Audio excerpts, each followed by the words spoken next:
Good afternoon. I'm Al McFarlane. Welcome to The Conversation with Al McFarlane. Today is Monday, January 9th, 2023.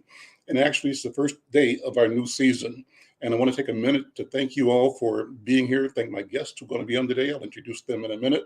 And thank you, community, for having a commitment to conversation, to examining the value of our connection and of our ability to ideate, to think, to imagine futures, strategies, narratives that end up with our people winning. Well, we want to begin this year's program examining art and culture. And in a few minutes, I'll bring my guest on. My guests are Robert Powell and Ta-coumba Tyrone Aiken. Robert and Ta-coumba are both dear friends. I've known Ta-coumba for maybe like 25, 30 years, maybe longer than that, since about the 70s, I think. But I've known Robert from my first breath. He's my first cousin, my elder, and a person that I've adored, that I love, that I respect, and I've looked up to all of my life. And every chance I get to talk with Robert and his brothers and sisters, I enjoy it. His brother, Burnell Powell, is a regular on our Thursday series. We call it the Companions, and he is a delight. The whole family is, so I'm glad to have them on. Robert Powell is the creator and the owner of Portfolio Art Education Center in St. Louis, Missouri, is an artist, a sculptor, and a force of light in the community. Ta-coumba Tyrone Aiken has been a fixture and is one of the leading artists in Minnesota, and I think in the country. And we'll talk about our friendship. We see ourselves, I see him and me. He sees me as fellow space travelers. We bond around talking about Sun Ra and the omniverse and beyond that. So art and culture, it's going to be a great conversation. I want to also talk about when I talk to Robert and Ta-coumba, things like how art and culture and activism have always been intertwined, how they show up in the Black experience. I want to go over current trends and new debates in the art world, what these trends mean to artists of color, to Black artists, and maybe my guests have some thoughts on what's happening in the world of artificial intelligence artwork, AI artwork, and the role that AI will play in the world of art for people of color. I think that's connected to things like, what's the other form of currency? It's not Bitcoin, but there's an art, well, my guest will know, I know Ta-coumba has talked about before, there's a currency of investing in art that I want to explore what that means for our people as well. And finally, I want to ask them, what can we do as a community to elevate and support artists in our community? But let me begin with what I call Hot Topics. This is a new addition to the program. Thanks to Yasmin Hayes and Vash Bodhi, who were the producers of the show, for helping us rebrand, reorganize, and represent the mission and vision, the work, and the look and style of the conversation. So we're going to begin every day with a Hot Topics, just perusing some of the things that are important in the community. One, Insight News this past week had a cover story on the selection of Bobby Joe Champion, State Senator Bobby Joe Champion, as the president of the Minnesota Senate. This is new. It's what's the right word for it? Unprecedented. We only have had two Black people in the Senate at one time, and that was Bobby Joe Champion, and his colleague was Jeff Hayden. Jeff was replaced in the colleague by another new senator from South Minneapolis representing the Somali community. But now we also have three Black women in the Senate. So 5 Black people in the Minnesota Senate, one of them being named the president of the Senate, Senator Bobby Joe Champion. Kudos to Bobby Joe. Thank you for your service and your leadership. That's important. Want to also send out kudos and congratulations to my friend, our friend, Representative Ilhan Omar, who represents the 5th District of Minnesota in the U.S. Congress, the U.S. House of Representatives. And Ilhan has posted on Facebook, she said on January 3rd, today I'm being sworn in for the 3rd term, representing my community in Minnesota. She says the seat is not just for me, it's for thousands of people in my district who want a representative who fights for climate action, fights for workers, and fights to protect our democracy itself. You know, Ilhan's case is interesting and powerful because she became the first, I believe, Muslim woman to serve in the U.S. Congress. She certainly was the first in Minnesota, and she replaced and followed the first Muslim man, Keith Ellison, who is now Minnesota's Attorney General, preceded her in the seat as the representative of U.S. District 5 in the House of Representatives. So a trend is being set of representation, and congratulations to Representative Ilhan Omar. As I looked through international news, I noticed, and this is important, you all might know actor, comedian Michael Blackson. The news is that he's opened a free school. It's called the Michael Blackson Academy in Ghana. And in earlier this month, he held a ribbon cutting ceremony in his home in the Agona, it's called Agona Nsaba Central Region. And he said, "Today is the greatest day of my life because I finally accomplished what I always wanted to do, which is giving these kids a chance to be great." He tweeted, "Greatness starts with education, and foundational education shouldn't come with financial barriers." Kudos to Michael Blackson. And I think what he's saying there resonates with all of us around the world. Speaking of around the world, I want to note that in Brazil, the stories are about the unrest. The followers of the former president, the defeated president, on January 6th, I believe, stormed the Brazilian legislature, and the Capitol was attacked, ransacked by fanatics. Ilhan Omar posted a tweet about that 16 hours ago. It said, 2 years ago, our Congress was attacked by fanatics, and now we're watching it happen in Brazil. And she calls for solidarity with the newly elected President Lula and the Brazilian people. We have a colleague and friend who's on the ground, who is our editor now in Brazil, Maestre Yoji Sena, and we'll be hearing from him throughout the week on what's happening on the ground in Brazil. The last note on that is that Alexandria Ocasio-Cortez out of New York said that nearly 2 years to the day, the U.S. Capitol was attacked by fascists, and we see the fascist movement abroad attempting to do the same in Brazil. She says we must stand in solidarity with the Lula officially democratically elected government, and that the U.S. must cease granting refugees to, the U.S. must cease granting refuge to Bolsonaro in Florida. Well, that's our hot topics. We want to continue this feature. Actually, let me know what you think about that. If you have things you want us to talk about, we want to do that as well. I want to thank you for being a listener. We want you to subscribe and support, share, like our program. We're going to drive our circulation, our membership up at the YouTube channel. So we want you to check us out and see what we can do to build this program. Well, let me turn now to my guests for today's program. And let me bring in both Robert and Ta-coumba. Brothers, gentlemen, how are you? Doing well, doing well. Let me introduce you properly. Robert Powell is the founder and executive director of Portfolio Gallery and Education Center. And Ta-coumba Tyrone Aiken, I have him listed as an art educator, but as an artist, a general spirit man who's bringing and doing creative work. I call Ta-coumba kind of a medium, one who has, like the Colossus, a foot in the other world and a foot in this world, and able to transfer knowledge, ideas, thoughts, images, blessings, healings, warnings between the two worlds. Ta-coumba, how you doing, my friend? I'm doing fine, Al. It's good to be here. Mr. Powell, it's good to see you again. You also.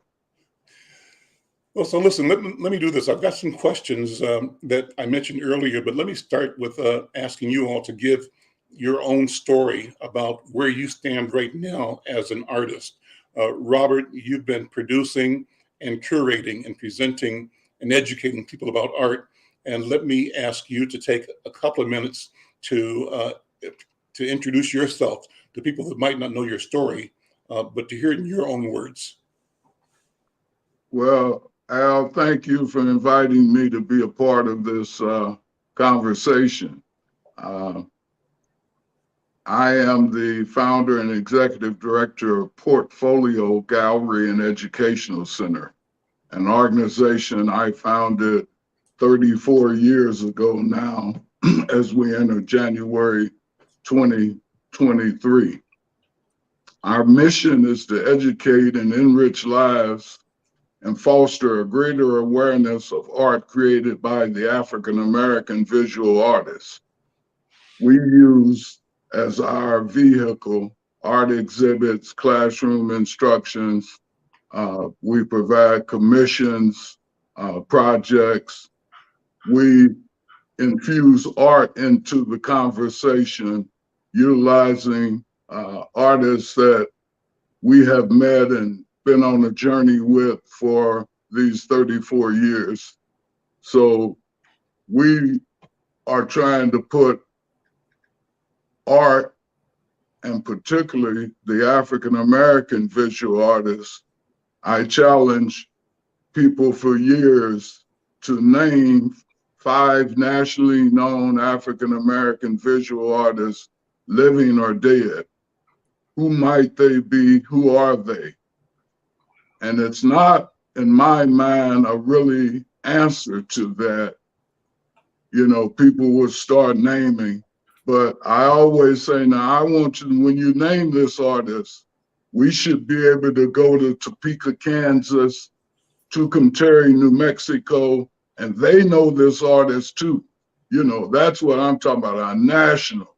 And I feed them or give them a way out by saying, okay, then name 5 artists that you have ever heard of that are out there. And of course, I get the Picassos and the Monets and, you know, people who thousands of years, you know, we have grown to believe are the masters of art, you know. So our journey has been presenting, doing art shows. We are starting the year. We have a group 3-person show here in St. Louis at the Kathy Gregory Gallery here in St. Louis. We'll be featuring 3 artists there. And in June, we will be in Hannibal, Missouri, celebrating their first annual Juneteenth celebration. And we are putting an exhibit together. And I heard my good brother Aiken said he doesn't have anything planned, but if he goes to my website at Portfolio Gallery STL.org, there's a call for artists with some instructions telling you about it, being able to look up at our website, and it's in conjunction with Jim's Journey, which is another not-for-profit arts organization in Hannibal. And Jim, of that title, Jim's Journey, is the person that Mark Twain based the story on. And I can't call that person's real name, but there's a story going around that the story is based on this Black guy who lived there in Hannibal, Missouri. That's who Jim was. So we're hitting the floor running, trying to, as I say, keep art as a vocal point. I've come to believe that art is important because you can't have the earth, you can't write earth without art. And you can't have a party without art. I mean, it's in too many things. You can't have a heart without art, so art is important, and it's up to us to, define it, what's good looking. Hey, who you asking, So that's about all I can say as that introduction now. Robert, thank you. Thank you. I'm going to come back to you. Got a gazillion questions, and the ones that we opened up with suggesting as topics we'll cover. Let me bring Ta-coumba in, though. Brother Ta-coumba, how you doing, man? I'm well. I'm doing well. Doing well. So same thing, man. Just do an opening statement on Ta-coumba Aiken.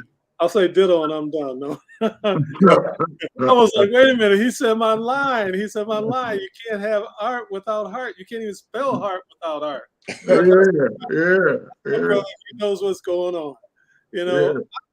I'm actually one of those weird anomalies. I'm a working, living artist.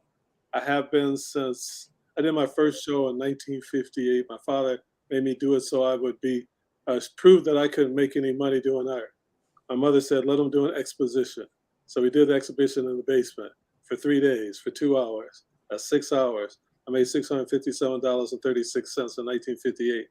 That was $100 for every hour, none of which I saw until I was 16 or 17. How old were you then in 58? I was 6. I was 6. So I made $100 for every year I was born. But I had a lot of stuff, and he just challenged me. And my mother was like, aha, now we got it.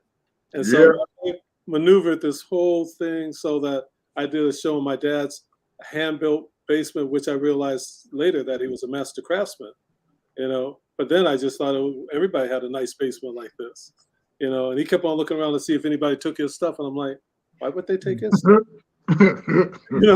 So I ended up, the beginning of my art world became my challenge in the art world, because I always had a thing about doing better than I had done before. That's what was instilled in me with my grandmother and my grandparents and my uncles and aunts. So it took a couple of years, but I kept on moving on into many things. Like I was at Festac 77, I was like 24 years old, maybe. Big festival in Lagos, Nigeria, representing artists from all over the world, But my whole thing is I've always had to feel like I had to play in two different worlds, because the art world that I play in now, well, I play in all of them now, but I was never I was always put them on the side, see if we need them, bring them in, but now I'm not on the side, I just am in, and I do stuff. I have work in major museums, things like that, works around the world, but nothing's as sweet as doing a show in a coffee house in your neighborhood, And so now I'm a 2022 Guggenheim Fellow. And so what does that mean? Well, it meant I applied 9 times and got it on that 9th time.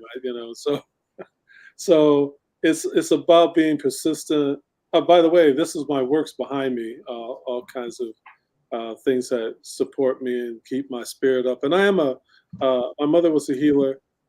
She died on my 28th birthday, December 29th. That just passed the anniversary. And she passed on this. She would lay on hands. I guess I'll lay on the brush, right? And I try to find images and spirit-driven images that can speak to somebody, but only to them individually, But the people find some common thread in there that they can speak about, which means that you're not talking about art when you're talking about my work. You're talking about living, religion, social, everything that's out there, because like Brother Robert said, art is everything. You can't point to anything that doesn't have an artist's hand on it. The shape of the bottle, the chair you sit in, you just can't.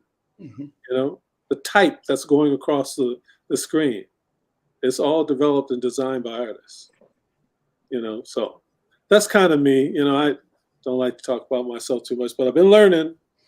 You know, trying to learn. Well, I had a question, Brother Atkins. Yes, So, sir. within the African American art arena, would you be the norm who has artwork in these places, receive those awards, through your art, or are you still in the exception category?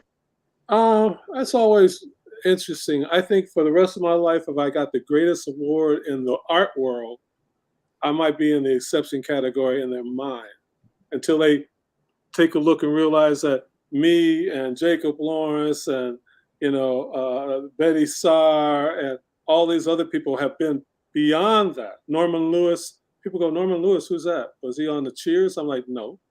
Norman Lewis, he was better than Jackson Pollock. But just because a certain person that was the art critic at that time, he decided that he wasn't going to talk about Norman Lewis. But he was in every museum. So it's the thing of, I think I'm, my parents have always told me to be careful if I'm straddling the fence. Mm-hmm. Make sure both your legs when you fall are on one side or the other. Right. If it's in the middle, it's going to hurt you. Yeah, right? that's right. Yeah, is that what you mean? Well, I guess you answered it. I would think that most people, most artists are not in that arena that I have met over the years. Yeah, oh, I see what you're saying. They are, I don't know as well as Charles Bibbs, for instance, whether, he has just been a pioneer on his creating and publishing his art, Right. just on his own. He found a lane and, Well, yeah, they're pathfinders, yeah. and then we're pathfinders, and we try Oh, to yeah, for sure. so people can go in and they're like, "Well, I'm going by you. Go by quickly." Don't worry about me. I'm out here doing things, but if you can shoot by me and get to a place and establish a port, a frontier station, go ahead and do it. My whole thing is that I'm not doing anything that I want to keep just for my own. Right. So that it can be mimicked or some things to take it. Take whatever you think you can take of mine. Go ahead and take it. Yeah. But just don't take mine, because I have a grip on how I create, my belief in myself. Right. But at the same time, I never understood it. Every single one of these worlds is mind-boggling to me. When people say, "Do you do art?" I'm like, let's not start there. Ask me if I paint, then we can go that way. But there is so many facets to the fine arts, and then there's the crafts people that are finer than the fine arts, but they won't tell you that in the fine art category. Right. Metal and stuff like that, and I'm like, how in the world can you twist and turn metal to make it look like it's something floating? Right. So it's like there's this thing of always. I respect other artists' work. I respect their effort. It is more important to me to cheer on someone than to tear down someone. What's the point of that? Right. When you mention Picasso, the people they are telling their story just like you're telling your story. Exactly. And they just, you don't have to tear them down, Maybe if you listen, sometimes there's a message for you, Exactly. Yeah. But you can't go in and tear it down. Yeah. Let me jump in and respond a little bit. Let me frame what I was hearing. Now, present myself as the communicator or the listener. And scribe in this conversation, which I think is wonderful and fascinating. And thank you both for being here and for having the question, Robert, and the answers to Ta-coumba, this exchange. And so, Robert, I heard you propose to Ta-coumba, how do you see yourself where you are right now? And you were asking if Ta-coumba saw himself on one side or the other of a continuum. One side, this is how I'm interpreting what you said, I could be wrong. Right, One right. side is people that are, broadly in the community, involved in, self-described as artists, artisans, creators, and struggling, maybe not, but involved in trying to live doing that creative work. And then you said, or have you, because of the positioning of your work and the opportunities, found yourself in a different place, right? That is maybe the goal of the many, but a reflection of a certain attainment, and that attainment comes from being placed in institutions and having the Guggenheim and things like that. Then I heard Ta-coumba say, well, for me, it's not about attaining the Guggenheim or being placed anywhere, because all of it is only a fraction of who I am and what I'm doing. That where I am is not in that system of categorization at all. That's kind of what I heard. Yeah. Respond to that. They say be careful for what you ask for, because you just might get it, right? And so when you get it, there's all kinds of definitions from people that are already in it, and you assume that it's only one definition because it's the Guggenheim. And people say the museum. Well, it's not the museum. It's the Guggenheim family that has money that they put towards not just the arts, but science, photography, all kinds of different areas, right? Politics, writing. And so then I'm like, okay. And I've been, since Langston Hughes, I've been seeing, whoa, there's been some interesting people here. So I never know, and they might tell me later who the judges were, but they come from all different walks of life, and the Guggenheim has made certain to spread that out, to see what's going on in the world, and to pick those people and say, well, if you say that, we say and we believe that you're this kind of person doing this kind of thing, could you come and judge for us? And you might not even get along with the person sitting next to you that's judging, but that doesn't matter. Their expertise is one thing, yours is another, and we want to know, as you all look at this stuff and decide who those final people are, And so, like I said, I applied 9 times. So 8 times I felt like Susan Lucci, I never got that award. And the 9th time I got it, and I said that to the vice president of Guggenheim. He said, no, you can't say that. I'm like, oh, I'm sorry. Do you get sued for that? He said, no, because somebody just applied 44 times and got it. Mm-hmm. That's the kind of person I want to meet. Right. Doesn't give up, And I hope that I'm that kind of person. I mean, in any of the worlds, I was always a little bit different. I did representational in the 60s and the 70s and the 80s. And then I saw something in the hair that I did, and I started doing what was only in the hair, and it became what somebody called later abstraction. But I could see in the hair people moving and stuff like that. I just didn't feel like I needed to waste my time telling somebody what was happening.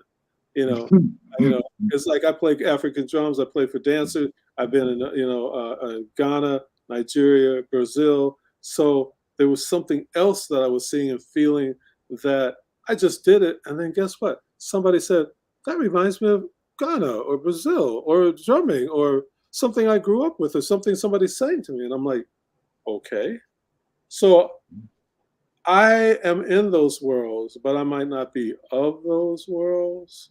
But it's a world. So every one of us playing a part of it. It's just trying to find a way for people that look like us, think like us, feel like us, dance and sing like us, write and preach like us, to be normal to us, and not only have to say, even though they're choosing special people, I just want them to broaden the base of what that special is. And I feel they did that before I came about.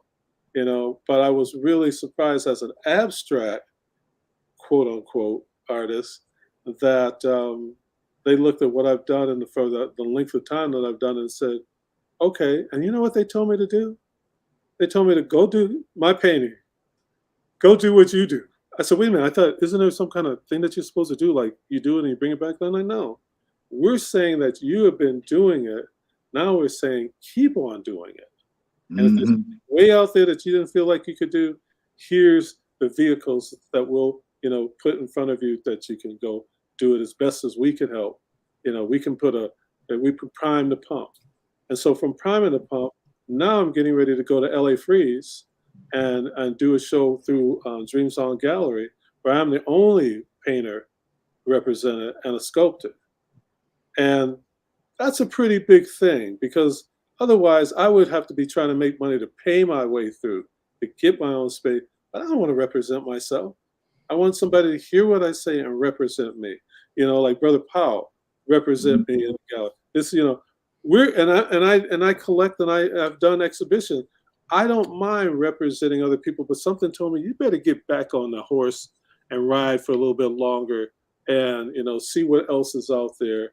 And so this is an exciting time for me. I just turned 70 on December 29th. I'm ready for it. Happy birthday. Thank you. I still see Ta-coumba as about a 20-year-old. For a long time. No, Robert, you know, I see you as a 25-year-old, 5 years older than me. At 75, I see myself as a 20-year-old as well. So yeah, I'm 77, so you know, I'm trying to act like that's young, you know, 70. It is. I hear you, you know, but it really depends on who you're standing next to, you know. It is. 90-year-old call both of us young men, you know. Let me pivot back to one of the original questions, and that is how art, culture, and activism are intertwined with what we call the Black experience. And let me ask you to reflect on your life as an activist. If you ever see yourself with that word might not be appropriate, or it might be too restrictive. It might not be the right way, or might not be one of the labels that you wear. And whether you wear it or not, the word exists. And how and what is your sense of the relationship between activism and creativity? I think you said it at the beginning, Robert, that you can't have art without art. Right. You know, art is at the core of everything, and that's exactly what you were saying as well, Ta-coumba. So how does art figure in? How is it centered in what we generally call activism, or the movement, and I'll specifically say the bid for freedom for African people, for Black freedom? How does it work? Robert, what do you think? Well, I've always tried to base my art in what I call a positive motivation through art. So I tried to give names to my art that would give direction. One of my cornerstone pieces, and I'm sorry I don't have images, but it's an abstract piece with different levels. It has hollows at the top of it, which I call passageways. And I say, and it inside that opening is rough. I left the chisel marks, all of that. But outside that, there's a smoothness. And I say, you know, too often we as a people talk about and repeat little things that we have grown up with, how bad things are. And my message is, no, come out of that. You're going through that. You're not in that. I'm going through some things. You know, that means you plan to come out and be on a positive road. But we tell people in greetings, how you doing? I'm hanging in there, man. I said, you don't mean like the jasmine tree, do you? You know, that's not the hanging you're doing, is it? Oh, no, no. Well, quit saying hanging, because that's my reference to hanging, you know. We say things and greet each other. And so I've tried to use my art, you know, lest we forget from whence we came, from our upbringing of our parents, mother and child piece, you know. How do you get others to see what you see? I smiled when I heard y'all talk about the universe. I said, "Oh, they into that too, huh?" You know, I was like, "Al, you remember when we grew up?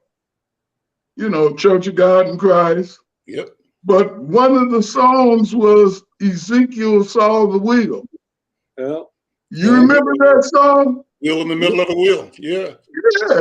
So, you know, that song went away. You know, nobody sings that song anymore, you know. But it's, you know, you use art to tell stories, and that's what artists do, you know. I can't say it any, most of us are talking about positive. How the gentleman who opened up the hospital, I think that's all we would all want to do that. We're not on that road yet, you know. One of the questions I thought was coming out, and maybe we've already asked it, you know, where are we at in the art world, and who defines that, you know? Sometimes I think we need a new union, you know, but it's all about money, you know. Let's follow that conversation, Robert. I think that's a good one, a good point of departure. Where are we as you see it, and where do we want to go? So here's what I'm thinking. I'm thinking in part what we have to do is sort of, well, a phrase I've been using a lot locally lately is to decolonize our minds. Decolonize our minds. Right now, we are operating inside vocabularies, inside dictionaries that define us in ways that limit and devalue and discard our sense of who we are. And at the core of it is the need for us to believe and then act on the belief that we have the power, the duty, the obligation, and the opportunity to reshape and redefine, or to define with our truth what the world is, what the universe is, and in creating narratives, I said it earlier, write a story where we come out as the winner. And I say that our sense of winning might not be their sense of winning. Our sense of winning might not depend on murdering, you know, annihilating, genocide. Our sense of winning might be something that reflects a capacity to share, to create, to invent, to heal, and to be in sync with the master plan of existence itself. Ta-coumba, what do you think? Yeah, you know, this is the thing. I always know that what our intentions are and have been is to share and grow and let the enlightenment come. But, you know, when I say this is a bottle of water, and they'll say it's a Molotov cocktail, I said, no, it's just a bottle of water. It's not even a piece of rag in it. Well, you're going to put a rag in it. No, but it's a thing of finding the ways to help them see that they don't see. And ask them, do they want to see it all? You know, and because my thing was so many times we said, well, okay, we're going to do our thing here. You do your thing there. And they're like, okay, fine. And then they go do their thing and they say, yeah, but I like your thing over there. Well, I invited you over there. No, I just want it. I don't want you. I just want it. And I'm like, let me interject. I said this is another Al McFarlaneism. They want Africa. They love Africa. They want Africa. They just don't want the Africans. Exactly. You know, and it's like, you don't get that. You don't get an egg if you don't have the chicken. You Right. just don't. Especially if you go and cook the chicken, all the chickens, and say, well, why wasn't there any more chickens? And it's like, Right. I mean, waste society. But I understand it. Cave dwellers are cave dwellers. They don't see a lot of things growing. But then there are other people of European and different kinds of, the Turkish, whatever, that have grown up with land just like we've grown up with land. But all of us are now starting to be compartmentalized, actually, put in boxes. And so some people don't know what grass feels like. They know what concrete is. Mm-hmm. Right. And so there's all these things that have been taken away, and grandpa's this, grandma's saying about this, and then the kid will just ignore it until they get to about 13. They finally have to go to a family reunion in South Carolina, in Jamaica, in Barbados, in Africa, and they go, whoa, what is this? Right. Who kept this way from me? But it's the thing of values, and constantly trying to, I do this thing where I do, as an activist thing, I'll go anywhere. I'll do a mural that you can lay the canvas on the table with oil pastel, and it's usually with some kind of community development, some change in housing or something. Or some people want to discuss why they don't like each other, but they don't want to ask that question. I'll do this drawing, and the drawing themes are celebrating our similarities and differences and values. Mm-hmm. And they're like, what? I'm like, just draw what you like. I'm like, okay. But don't worry about the title anymore. Just draw what you like. What is what makes you feel great, in the morning? People start drawing something like that. Next thing you know, this person that didn't like that person are drawing the same thing. When I asked who drew this, this, and this, and they both hands went up and they stare at each other and say, I drew that. He says, no, I drew that. And he said, no, I drew that. And they said, why'd you do that? And they said, because of this. They said, really? That's what I feel.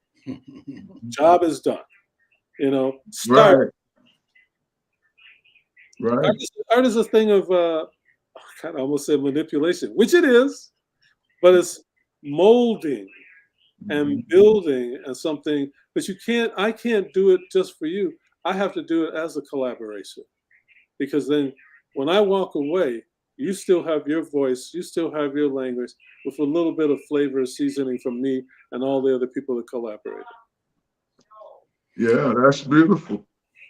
That's beautiful. Essence Magazine had an article about new leaders, and we've got a graphic of that Essence Magazine article. So I have a question, and this question of leadership is really kind of important. What is it? And who gets to decide or name who leaders are? And, the question then becomes, are there new leaders in the art world? Are there leaders in the Black art world? What do you guys think?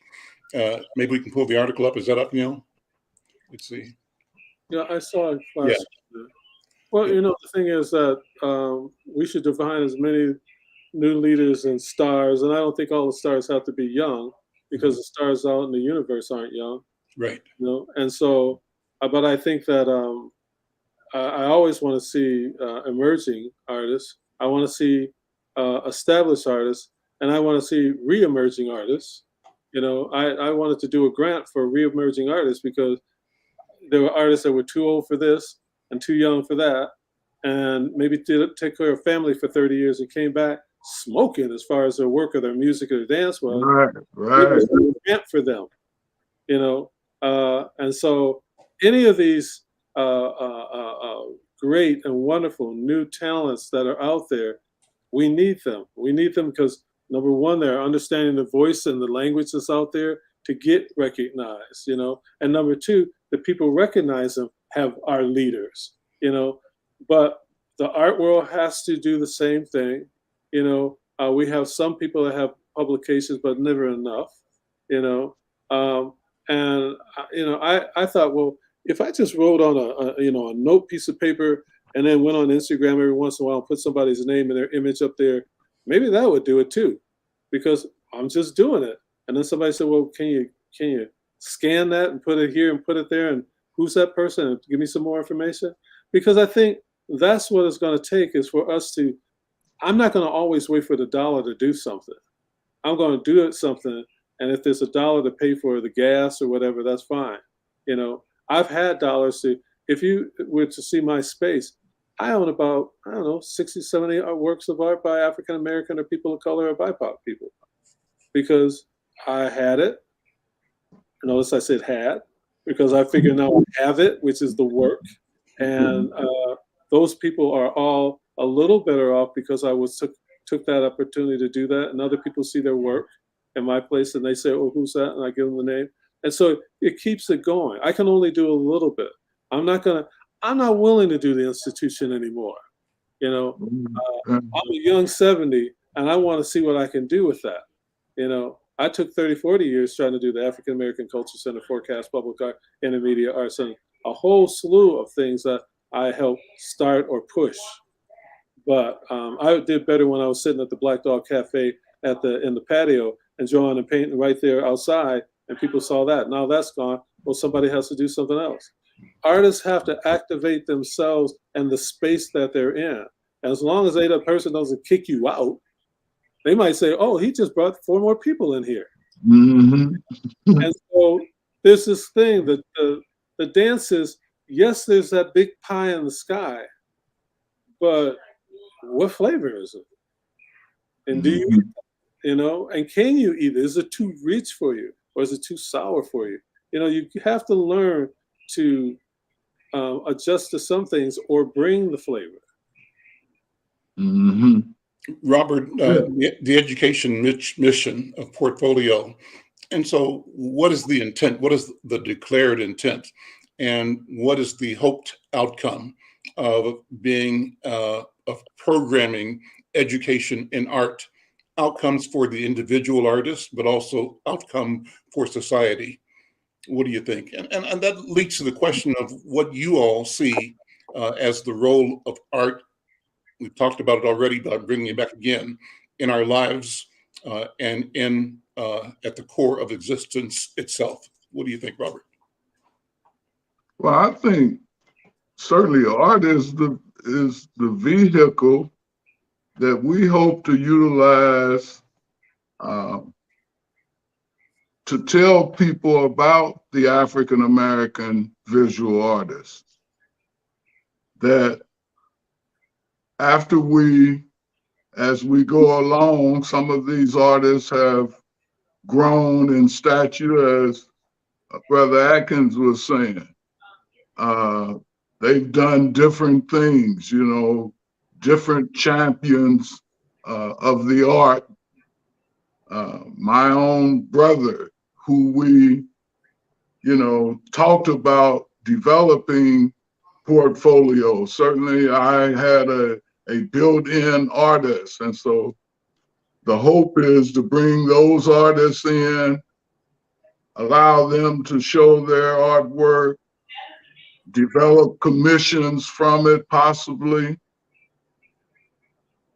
Let the community and the world know about 5 artists that should just roll off your tongue, as opposed to those outside of your community. But, you know, Black art is not taught as a part of American art, you know, with any consistency. You know, certainly there's always an exception, you know, but that was always my goal. I was meeting artists that said, I just want to do my art, man. I wish I could do this. And so Portfolio, I said, was born out of a need. And my idea was, hey, we'll all bond together. We'll teach classes. We'll be able to do our art. We'll go after grants together. You know, you got an idea. Here's this vehicle that we could all benefit from.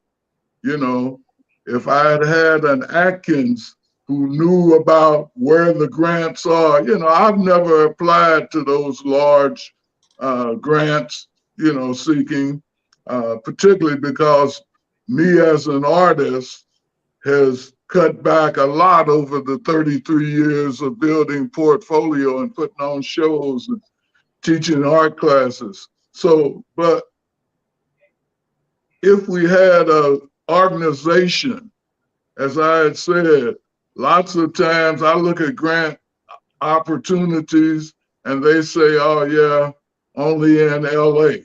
Well, if we had a branch and we knew an artist in LA that we could shoot this to, we could apply for it. You need to be part of a not-for-profit, da-da-da-da-da-da. Well, here we are, you know, and we have a network that works together, you know. That's what could happen and would be an outcome that I'd like to see. You know, the other one, if just as a sidebar, we have here in St. Louis what an entity called the Zoo Museum District. 5 entities: the Art Museum, Science Center, Botanical Garden, History Museum, and the Zoo. They split $85 million of tax money per year. There is legislation in Missouri to establish an African American sub-district, which would allow the establishment of an African American institution. How do you get it on the ballot? Who pays for it? My voice has not been loud enough, effective enough, you know, but that would be the outcome that really needs to have an institution that could support as a focus, just like, you know, the History Museum and the Art Museum. They bring in, I tell people, you know, I'd like to bring King Tut to St. Louis too. Mm. But I don't have those angel makers on my board, you know, but that's the outcome, yeah. To have our own, to build the hospital, to, you know. Yeah, it's a constant thing. I mean, I've served on boards, you know, so that you can see and hear me. Yeah. Not know if I knew anything until they said something that I didn't agree with. Right, right. Or agreed with, you know, but there's institutions. We have a great elder, McFarlane was a historian, still alive, at McAllister. And the one thing that a collaborative partner of mine, Setu Jones, and I always remember, he said, you have to become an institute builder, build the institutions. Right. And so, you know, I've had many hands and things. I didn't think I was knowledgeable about anything but learn, you know, but I also steer artists to be careful, you know, because we do become the teachers and administrators, and then we go, oh man, my chops aren't any good, you know, and you can't the horn the way you used to, or have the thing, you can get back to it, but it's the struggle of doing that and then saying, well, I've already got here, I can make it work better here, let me stay here, you know, let me identify who these other talents are. And we have a thing here, and I think these collectives have been developing all over the country, African-American collectives, like Rojo Collective we have here. And it's primarily African-American.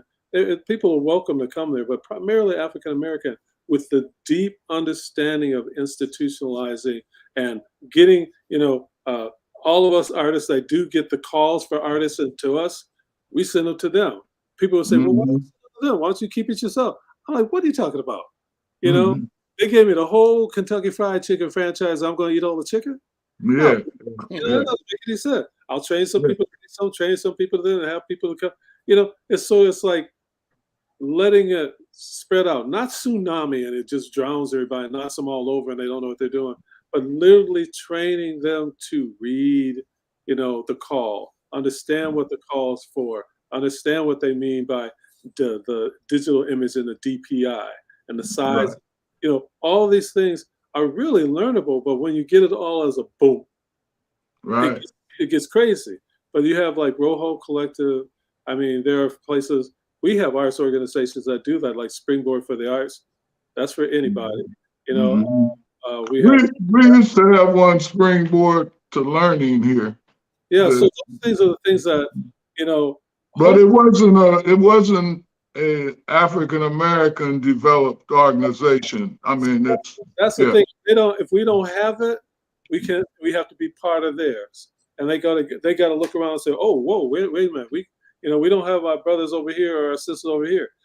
That used to happen, but now it's happening. And the only thing, well, when it happened before, then they would say, thank you, Ta-coumba, and send me away. And now they got the plan, the program. Well, right. And then we say, thank you. And we take that piece and bring it over here. Right. Say, can you come and sit in our institution and do this line of training? So I don't have to go look for that money. We'll just say that we collaborate on that. But we're a separate entity. You're a separate entity. Let's work that way. Because the days that, the people that give the money, they're not kind people. They're not don't do it out of the goodness of their heart all the time. They just have things that they have to do because the people that they getting the money from say you need to do something. Right. Or tax mitigation. Yeah. Who's asking? Yeah. Right. So it's always good to look at. I remember LeClaire Lambert ran the African American Cultural Center, and he's the first one that started getting me to go. I said, I don't get this thing with the city. And he says, well, then go get on the board or get on the committee. I'm like, what? He said, get on the committee. Then when you leave there at 3 years, tell me you don't understand. Let me jump in again. We're almost down to the end of the program, but Ta-coumba, you and I had a conversation a while back about, I can't remember the term, but had to do with something like Bitcoin, but for the art world. What's that called? Oh, the NFT. NFT. And so the question is, let's spend a couple of minutes talking about monetization. How do we monetize our work, our aspirations, our opportunity to our benefit? Robert, our grandmother used to say, mind your business, boy, mind your business, right? Right. And to me, I took that to say that, church is our business, health is our business, education is our business, law enforcement, governance is our business. And we simply need to tell ourselves that we have to be responsible, in charge of our business. Ta-coumba and Robert, what do you think? Got about a minute each to talk about things like artificial intelligence in art and NFTs. Ta-coumba, start with you. Well, NFTs having problems right now. Bitcoin's having problems right now, and they all it is like what Svengali does: hypnotize you, and or get you to believe that something has a value. Right. Say, this has a value, and then somebody comes and says, "Well, let me put the $375 million on this one," and everybody goes $375 million. So then you get a whole lot of people learning how to do it. And I started watching places where they were just wanting to do it. Everybody does that. Why is a dollar bill a dollar bill? If people study the history of how money becomes a value of trade, then we can just think of the next thing that becomes a value of trade. Right. And so, it's like I would like it to be Ta-coumba bills, but then I would have to go in hiding. Yeah. Or portfolio bills, right, Robert? Right. Yes. Yeah. To me, it's just, a group of people who have the ability to market a great idea. What if we could? And they just create it, and they can flood the market and attract people, and have stories. And I don't understand it. I have yet to meet anyone that has benefited, but I know opportunity is out there, like they're doing the college athlete. Maybe we should be a part of that and get sponsors. And I think there'd be a lot of African American artists that would sign up, but it's how do we get in the spotlight? They have like Instagram. There's celebrated African American artists that don't care to be known. Yeah. Let me do my stuff. You see my stuff. Some of them might not even be representational, but they're doing their thing, and then they're swinging their money back into the African and African American community. Yeah. I can be, and I'm not saying that there aren't any. That's not. I just Boy, the opportunity, everybody's created equal. We just don't get the same opportunity. We Right. don't go down. We don't go down that particular path, and convincing people to go down a path and leadership. That's a hell of a. That's hard. Yeah. Gentlemen, brothers, we're out of time. Thank you both for being here. Let's do it again. This is a great conversation. I think we began to touch the surface of deep thought, but we'll come back and do more. I'm Al McFarlane. This is The Conversation with. Thank you for listening. Thank you for being here. And I want you to know that you can support this work, support these conversations by going to our YouTube channel and subscribing. When you subscribe, you'll receive notifications of when we're live. It's youtube.com/InsightNewsMN. Join us, support us, be in community with us. Let's grow something. Let's do something significant and important that will last for generations to come. I'm Al McFarlane. We'll see you next time.